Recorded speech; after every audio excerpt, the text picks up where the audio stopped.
Ubizo Lingibize engalweni Ngiyokhalela bani nayi iphimbo lami liphindaphinde entabeni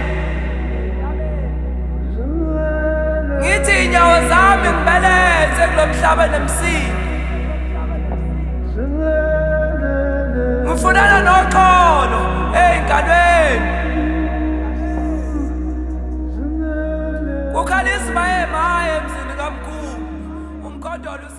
Sawubona to you, sawubona to yours. From one great spirit to another.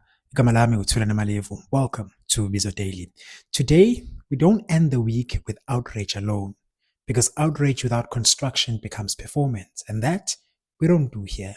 Anger without blueprint becomes noise, and truth without action becomes emotional entertainment. For 4 episodes, we exposed who wrote the curriculum, how Alkebulan genius was hidden, how language was attacked, and how degrees were sold as salvation. Now comes the harder question. What do we build instead? Because if we only criticize systems and never build alternatives, then we remain intellectually dependent on what we claim to reject. Today, we speak solutions. From one great spirit to another, let's speak about how education must solve real-life problems. The first correction is simple.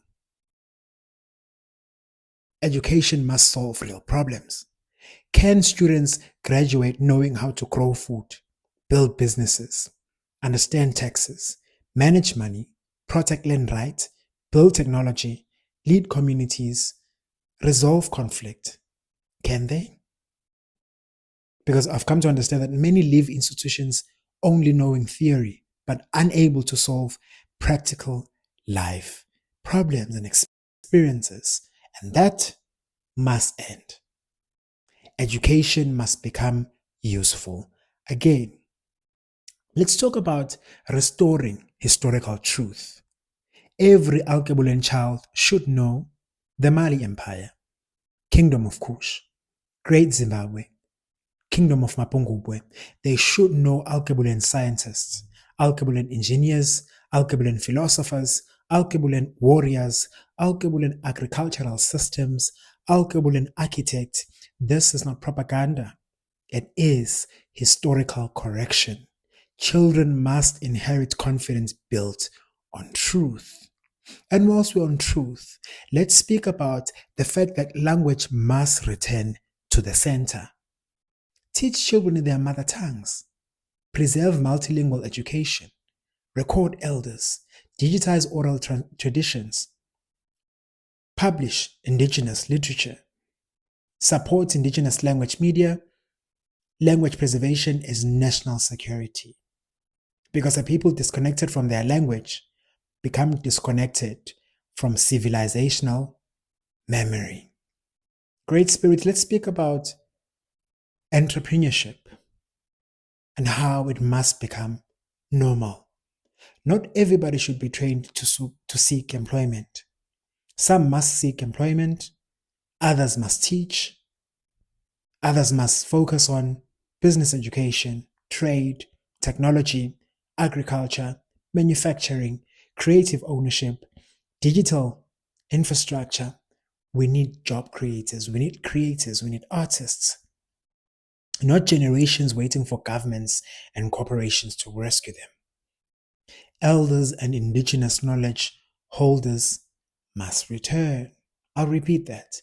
Elders and indigenous knowledge holders must return. Modern education removed elders. That is clear and very apparent.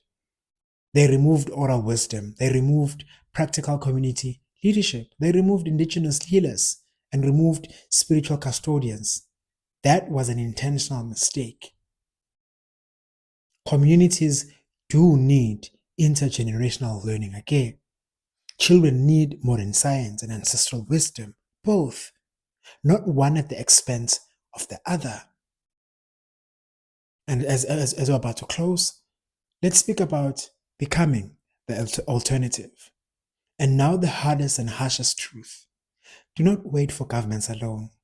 Build reading groups, create scholarship funds, start community gardens, mentor children, teach practical schools, record grandparents, create digital education platforms, start after school programs, build libraries, because the educational alternative your younger self needed is what you need to become. Because revolutions are often built by ordinary people who refuse intellectual laziness. And I'm one of those people. So today, ask yourself, what part of the educational crisis are you personally capable of helping solve? Because waiting for broken systems to save future generations is also a decision.